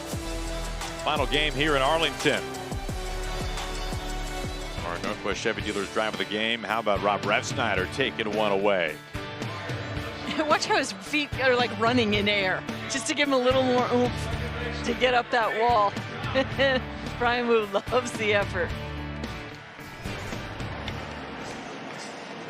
Refsnyder getting the start today in right field. Victor Robles landing on the injured list, unfortunately, today. Connor Joe called up in his place. Here is Josh Smith, the man who was robbed earlier. All right, Jay, the Mariners obviously are in a bad spot right now offensively. Tell us about what you did when you were struggling at the plate, and some drills in particular. Well, one of the drills that I loved was the fungo bat drill. So, you know, Mizuno and SSK, they make a fungo that's super lightweight, and so I would always get front soft toss, and I get Uncle Lee, which was our hitting coach, Lee Ilya, R.I.P. And he would do a front soft toss, so he'd throw it up, lob it up to me, and I'd use that fungo, and I'd go to point of impact and stay through it and get to about right there, what I called the flicka. And the reason why I loved it, it just made me feel like I had just like immense bat speed. And then you get a true feeling of the ball, the trajectory, the spin that's coming off, and you're hearing it come off the bat, and you're getting that loud crack noise. And then the thing about it too is it forces you to spread out. I had to spread out. You can't get long, because if you make a bad swing with the fungo, it's going to shatter. And so it just really made me stay in, keep my head down, keep my nose down, chin down, and just stay through the ball and just working hard in the middle, and then I'd start moving it around. If I started with the tee, and then I would go to the front soft toss, and then Uncle Lee would change locations and everything, and it always seems to lock me in. I mean, for whatever reason, just made me, first off, feel like I had great bat speed. And that's part of the key, because when you get into a little bit of a rut, you're trying to add a little bit too much, your swing's getting longer. This forces you to stay inside the ball, short and sweet, compact. And then again, to go along with that, then I would add, you know, what I called a dig on myself video, a little tape, and I would just watch myself over and over again squaring balls up. So I would go do the fungo drill and feel like I'm really squaring balls up, and then I go to that video and watch that, and just positive reinforcement. And the last thing I'm seeing is all that right there playing through my mind. And then I step into the game, and for whatever reasons, usually 9 times out of 10, it would work at some point in time. So it's just part of the game. It's part of the grind. It's part of the mental part of the game between the ears. And a lot of the times, man, I'm telling you, you make a mountain out of a molehill, and it's usually something really simple. And this really forced me to stay soft on my front side, stay back, my head stay still, my eyes not moving. Because a lot of times you're just trying to add that little extra, and at the end, it might be your chin just barely coming up a little bit. So really concentrated and focused me to stay on the balls of my feet. Whenever I would get to the ball, the little check I would do, drop the chin. As soon as you drop that chin towards home plate just a little bit, if you're listening right now, just kind of stand up, get in a batting stance, and just take your chin and just drop your chin just a little bit. See what it does. Forces you to the balls of your feet. So just little things, that work for me. Doesn't necessarily work for everybody, but when you get into a little bit of a rut, the good hitters find a way to get out of that rut. No, those are great. Those are great experiences there. I'd say worked out okay. After 7, Rangers have all 3. Mariners' next homestand gets started with an American League West showdown against the Astros. We hope to see you there. You can pick up your tickets at mariners.com/tickets.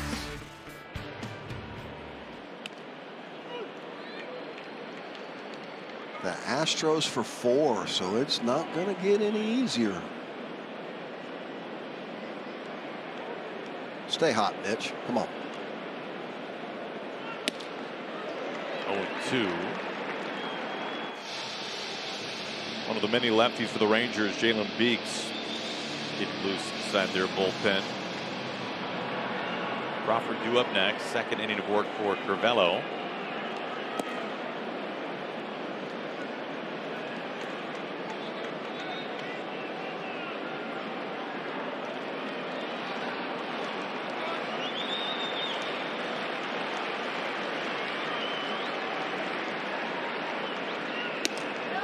Strike 3 call. 96.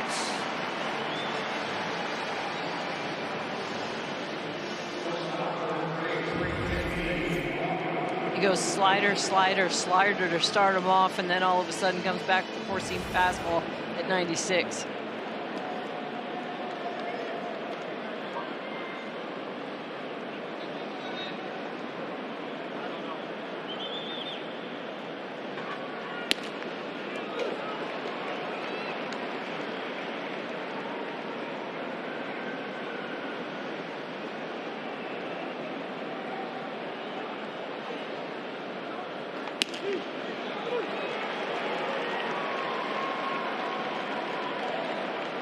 Nothing in 2 on Crawford.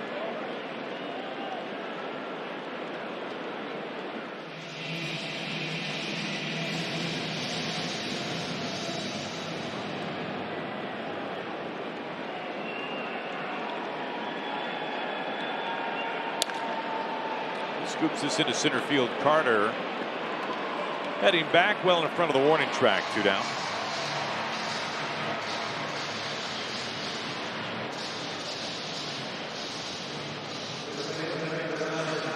You go back to the way this one started, Aaron, and I love their approach out of the gates. They were so patient. You know, a couple of walks against score, but you saw as this game went on, they're just trying to press just a little bit.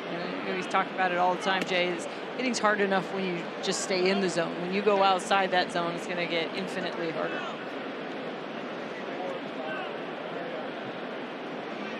Well, the Mariners have been held to 1 hit so far. Ball and a strike to Connor Joe. Quite a few caught lookings too. That's the big one.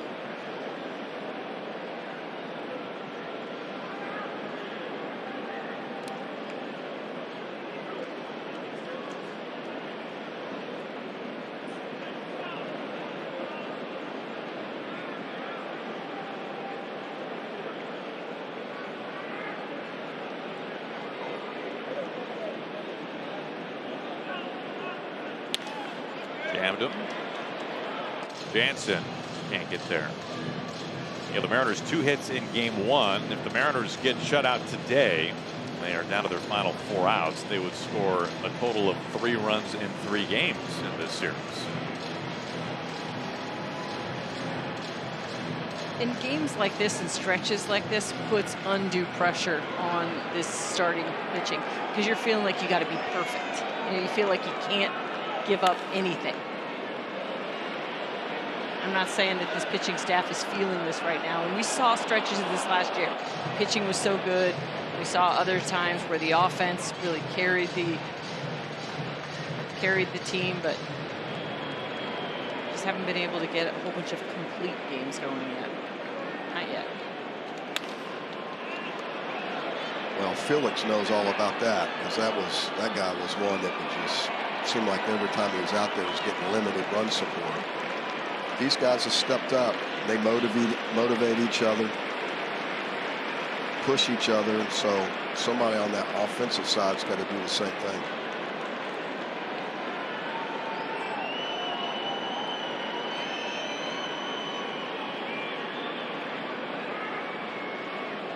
The 2-2. Duran squares up to first base. And Curvelo, the former Mariner farmhand, retires all 6 that he faces.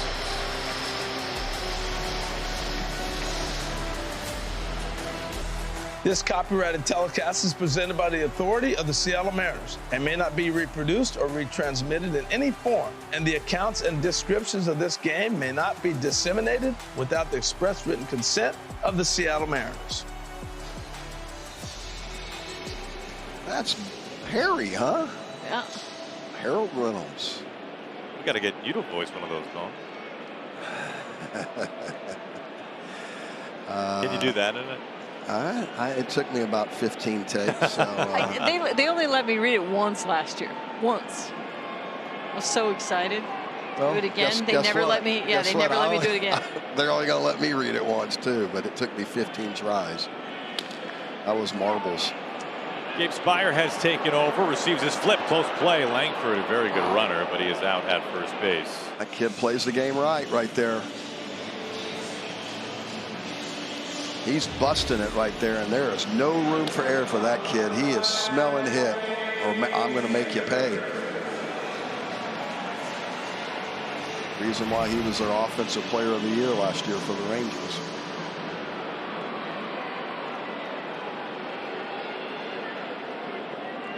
Left on left, Seager climbs in.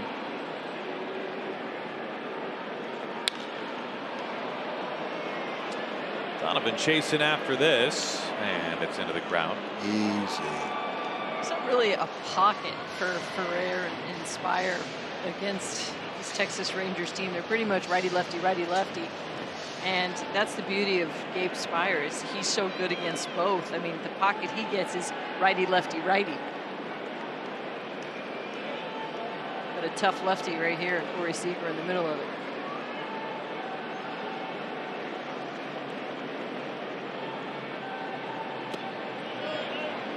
goes around.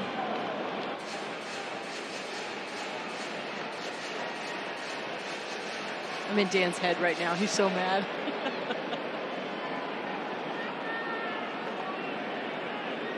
That's all I was asking you to do. Is check down the third baseline. That's all I wanted.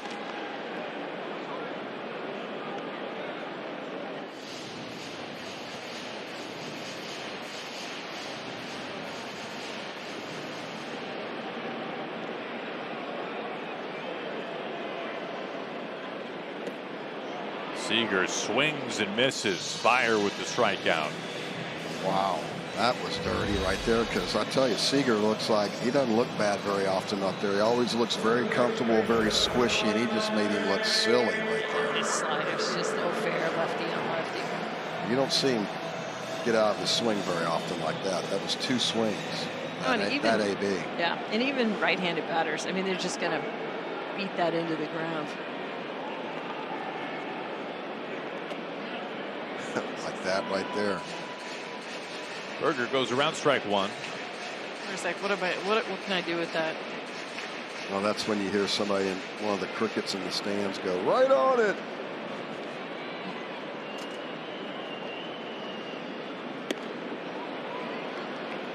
You don't speak from experience, though. Yeah. Oh, yeah. Problem was, sometimes it was the guy on my other shoulder that was saying it to me. He was evil. I couldn't flick him away.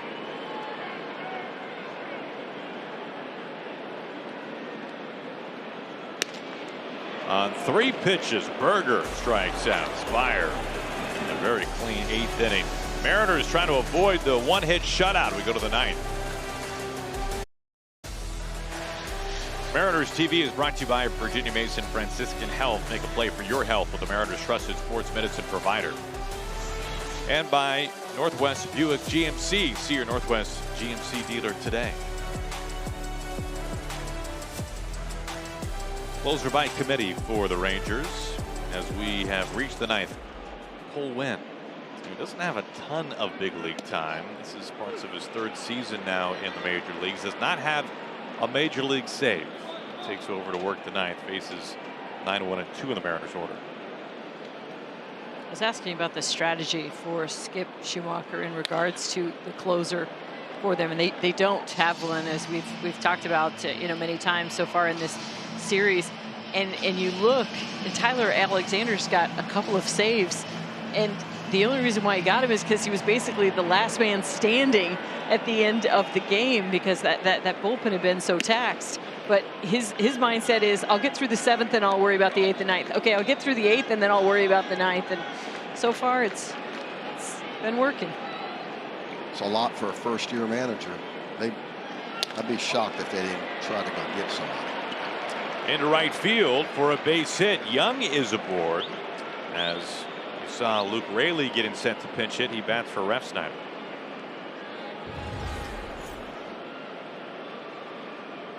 This is the 2nd hit today for the Mariners. Little hooky. Good length though on the swing. That's a good bat, Pat. That was pretty.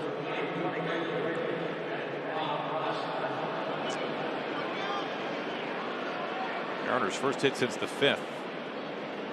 Both singles today.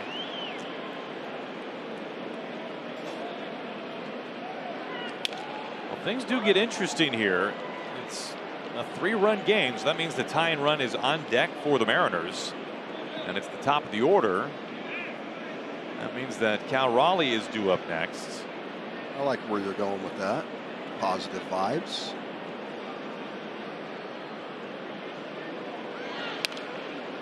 Another thing too, and we'll see how Cole Winn does. A young man who does not have a save in his major league career. It's the 9th inning's a different beast. It's a lot to ask. Uncharted territory for this guy. That's good. Let's take advantage of it.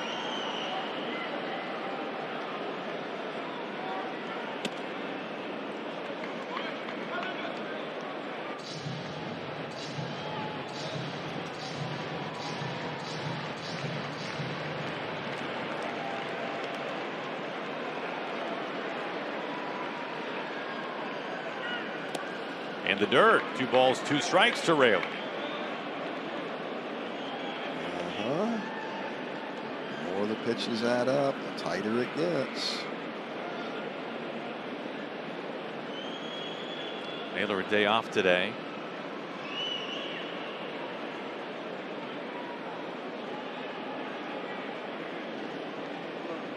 Here comes a 2-2. 96-mile-an-hour heater. Raley strikes out. Pinch hitting. 1 away. Little upper quadrant fastball right there. Especially right after he saw that splitter in the dirt.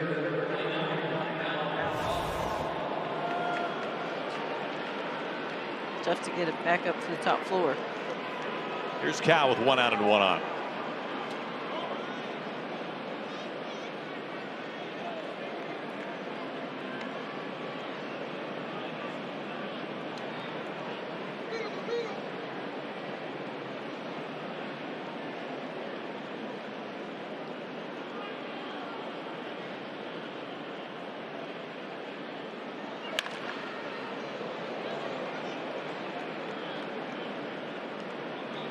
Early on that cutter, 1 ball and 1 strike.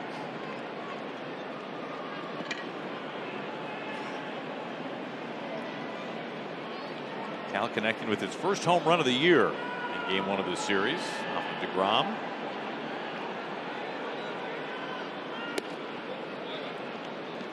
And he gets ahead, 2 balls and a strike.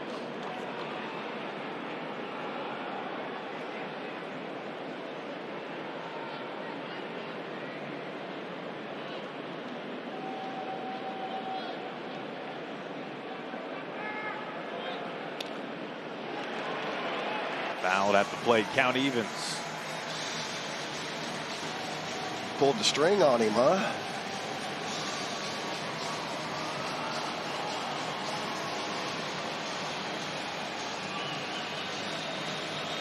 All right. Shorten up. Make that adjustment right here. Back-to-back splitters to Cal. Young, the runner at first base, 1 away. Inside, full count.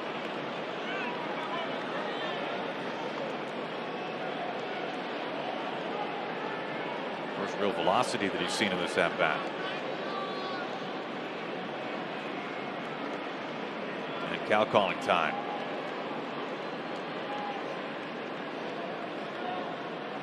Julio on deck. Selling out right here, Angie. Dead red all the way.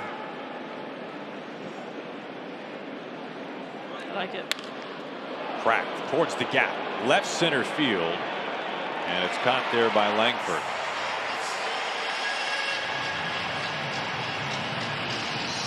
Mariners down to their final out.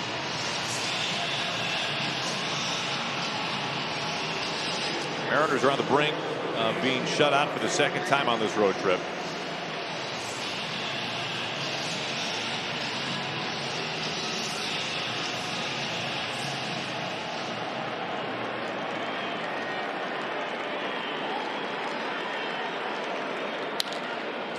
Julio to right field. Nimmo underneath it. And that's the ball game. The Rangers sweep the Mariners in 3 games.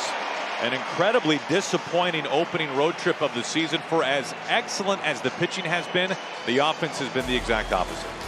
I agree. It's going to be a long flight home, and it's not going to get any easier, boys and girls, because they got the Astros coming in, another divisional opponent, and they're going to have to figure out a way somehow, some way. And it's been the starting pitching and the bullpen that's been so amazing so far for the Mariners. And there wasn't a lot of offense anywhere when you look at this lineup today, but the 2-3-4 again held hitless. Mariners shut out on 2 hits today in Arlington. Rangers sweep the series. Mariners postgame. Brad Adam coming up in 2 minutes.